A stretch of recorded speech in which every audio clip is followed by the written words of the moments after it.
ये ब्रह्मचर्य सबके लिए है। बहुत घातक है भोगों का आकर्षण। ब्रह्मचर्य के बिना पूरा का पूरा जीवन खोखला हो जाता है। मन से, वचन से और शरीर से, तीनों से ब्रह्मचर्य होता है। मन का ब्रह्मचर्य, विषयों का चिंतन ना करना, यहीं से नाश प्रारंभ होता है, पतन यहीं से होता है। ध्यायतो विषयान पुंसान संगास्तेषुपजायते, संगात संजायते कामः, कामः क्रोधो विजायते, क्रोधात् भवति सम्मोहा, सम्मोहात् स्मृति विभ्रमा, स्मृति भ्रंशात् बुद्धिनाशो, बुद्धिनाशात् प्रणश्यति। सबसे पहला पतन जो होता है वो विषयों का चिंतन होता है। ध्यायतो विषयान पुंसान, जब हम भोगों का चिंतन करते हैं तो हमें भोगों की आसक्ति प्रकट होती है, फिर संग करने का मन होता है। संगास्तेषुपजायते, जब हम विषयों का चिंतन करते हैं तो विषयों का संग करने का, विषय भोगने की इच्छा प्रकट होती। जहां विषय भोगने की इच्छा प्रकट हुई, काम राज्य हृदय में छा गया। संगात संजायते कामा, और कामना जब बढ़ी तो सब मूढ़ता छा जाती है, स्मृति नष्ट हो जाती है। हम कौन है, हमारा क्या कर्तव्य, हम क्या कर रहे हैं। सच्ची मानिए बहुत निकृष्ट काम। वचन से हमें कभी भोगों की बातें नहीं करनी और शरीर से हमें कभी भोग क्रिया नहीं करनी। अधर्मयुक्त क्रिया का त्याग, धर्मयुक्त क्रिया की स्वीकृति, ये गृहस्थ धर्म और संपूर्णतया विरक्त धर्म। जो ब्रह्मचर्य रहता है उसे शरीर बल, मनोबल, बुद्धि बल, वचन बल, ये सब जागृत हो जाते हैं। वचन बल जो बोला वही लागू हो गया, जबरदस्ती आपको मानना पड़ेगा। और मनोबल जो संकल्प किया अंदर, वही बाहर क्रिया प्रारंभ हो गई, वही दिखाई देने लगा। देह बल, रात दिन मेहनत करो फिर भी थकान नहीं। आप कुछ समय तक व्यवहार करके देखिए ब्रह्मचर्य का, फिर आपको खुद पता चलेगा कि कितना आनंद प्रदान करता है ब्रह्मचर्य। ब्रह्मचारी को विषय भोग जहर है ऐसा मानना चाहिए। जैसे कितनी भी सुंदर खीर हो और कोई हमारे कान में आकर विश्वसनीय कह दे कि इसमें जहर पड़ा है, तो हम बिल्कुल नहीं खाएंगे। हमारे शास्त्र कह रहे हैं, महर्षि जन कह रहे हैं कि ये विषय भोग जहर है, महान विषय है, ये पूरे जीवन को नष्ट कर देता है। तो ये जब ज्ञान हो तो उसका फल है विरति।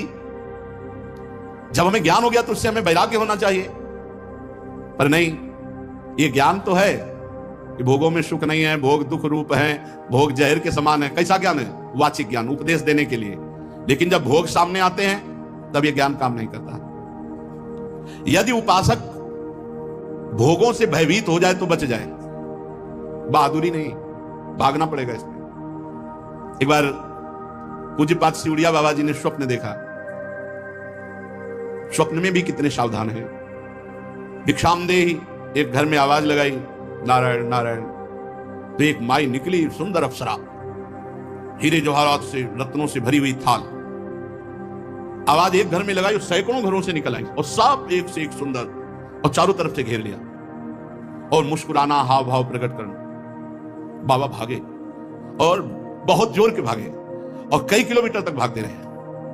फिर पीछे मुड़ के जब देखा कि कोई नहीं दिखाई दे रहा, तब खड़े होकर सांस ली। जब सांस ले रहे थे तो आंख खुल गई, तो नारायण नारायण नारायण। अच्छा हुआ कि स्वप्न में भी भागे। भागने से ही बचोगे, यहां जीतने के चक्कर में मत पड़ना, बहुत धोखा है। ये मन बहुत धोखेबाज है। यदि कोई विषय से ऐसा भय रखे जैसे सांप, बिच्छू या सिंह, कोई सांप आके गले लगना चाहे तो आप क्या करोगे?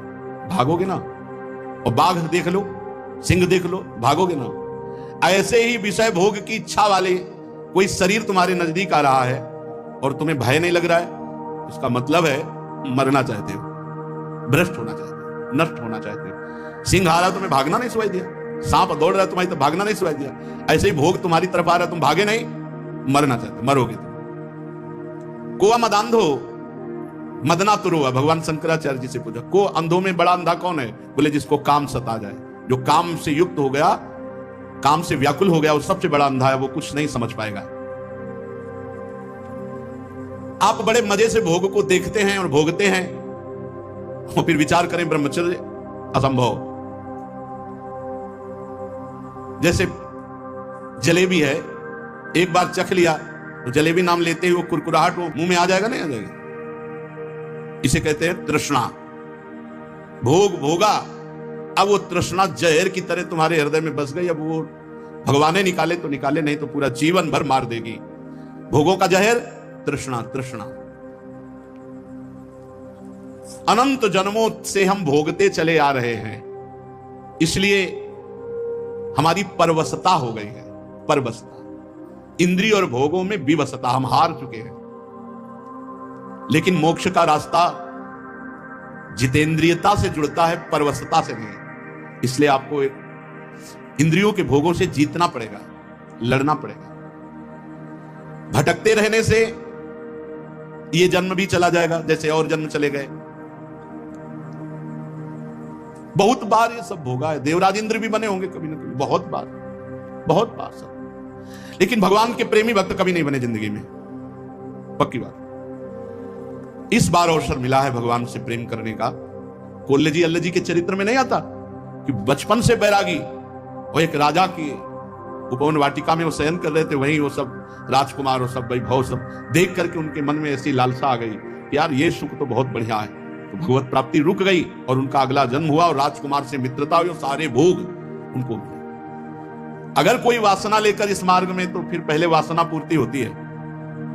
ये मन मकड़ी के जाले की तरह वासना बुनता रहता है, छोड़ दो इसे, बस ये अपना काम करता है और हमको फंसाता है। जाल ये बुनता है और फंसाता हमको है। इसीलिए उपासक मन के जाल को बनने ही न दे। राधा राधा राधा राधा, वो कहेगा नहीं सुनो ऐसे से ऐसा, राधा राधा, वो आपको फंसा नहीं पाएगा। ये तमोगुणी राक्षसी आहार विहार करके आप सच्चिदानंद भगवान को नहीं मान जाओ। जहां प्याज लहसुन जैसे ये तमोगुण होने के कारण बहुत पवित्र वस्तु की तरह प्रकट होते हैं, कोई अपवित्र वस्तु थोड़ी। आप देखो, जहां आलू प्रकट होती है, शकरकंद प्रकट होती है, ठीक उसी खेत में वैसे ही ये प्याज लहसुन प्रकट होते हैं। ये कोई ऐसा थोड़ी कि हत्या वाला दोष या किसी तरह गलत तरह से बनाया गया पदार्थ हो। ये तो प्राकृतिक है, पर इसका गुण घोर तमोगुण है। बस तमोगुण के कारण इसका त्याग किया गया है। इसीलिए संत महात्मा जन इसका त्याग करते, तमोगुणी आहार इसको नहीं पाते। फिर जहां और राक्षसी प्रवृत्ति के आहार विहार है, तो फिर वो ये मन मकड़ी की तरह जाला बुनता और हमको फंसाता है। ये छह हमको हर समय फंसाए रखते हैं, काम क्रोध लोभ मोह मद मत्सर। यदि ब्रह्मचर्य रहना है तो हमें बहुत संभालना है तीन को। वाणी से हमको कभी भी ब्रह्मचर्यहीनता वाली बातें नहीं करनी। बहुत बिल्कुल अनुभव की बात कह रहे हैं, अगर आपको जम जाए तो निकल जाओगे। किसी भी तरह से अश्लील बात, गंदी बात वाणी से नहीं निकालनी। मौन हो जाओ, मत बोलो।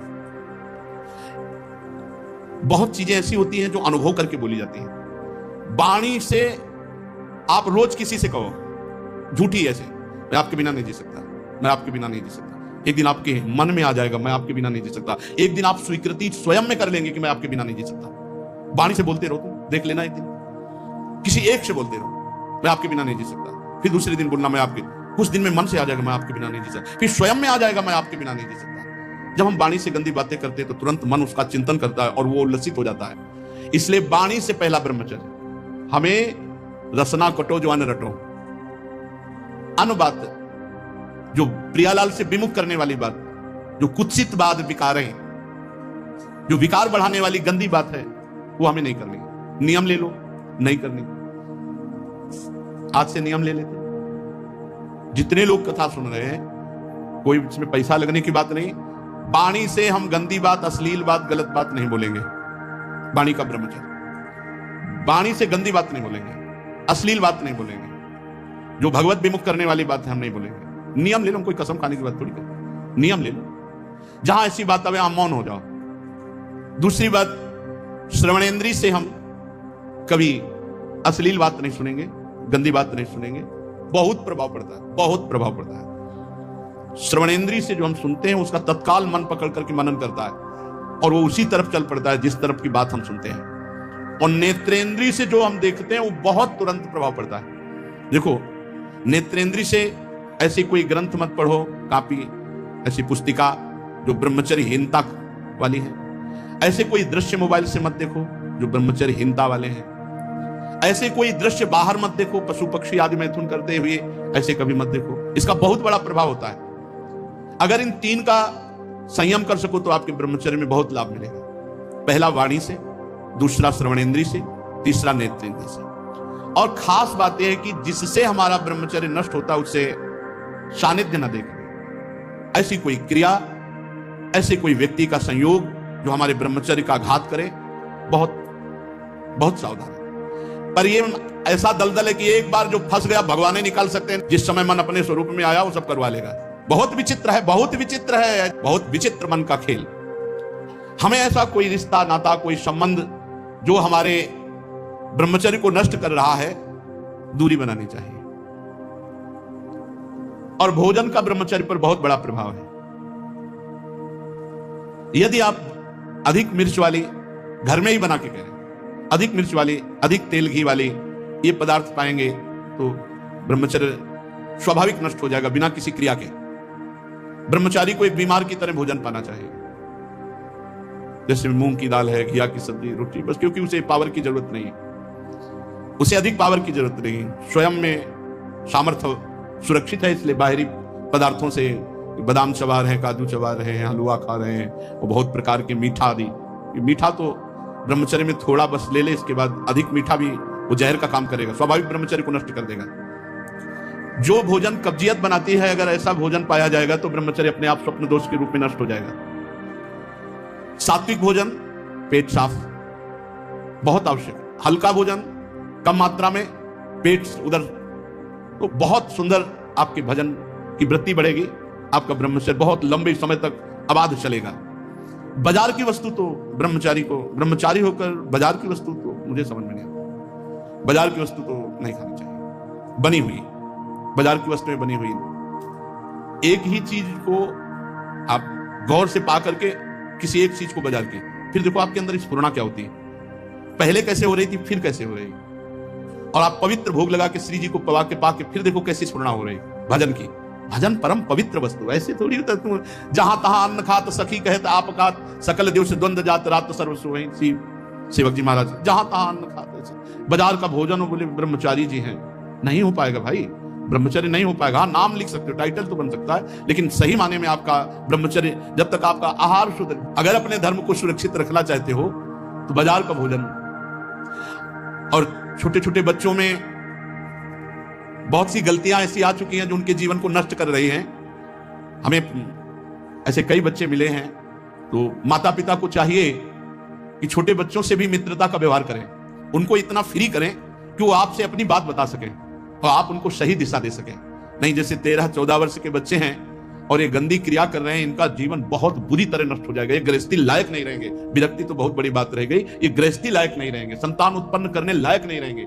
इसलिए माता पिता को चाहिए कि अपने बच्चों से फ्रेंड की तरह, दोस्त की तरह बात करें, उनको इतना उत्साह दें कि उनके अंदर जो गलती है वो पकड़ लें और प्यार से समझा दें। अगर हम बार बार बच्चों को समझाएंगे, नए नए बच्चे अभी गलत मार्ग में जो जा रहे हैं वो सुधर जाएंगे। हमारे सनातन धर्म का लक्षण है ब्रह्मचर्य।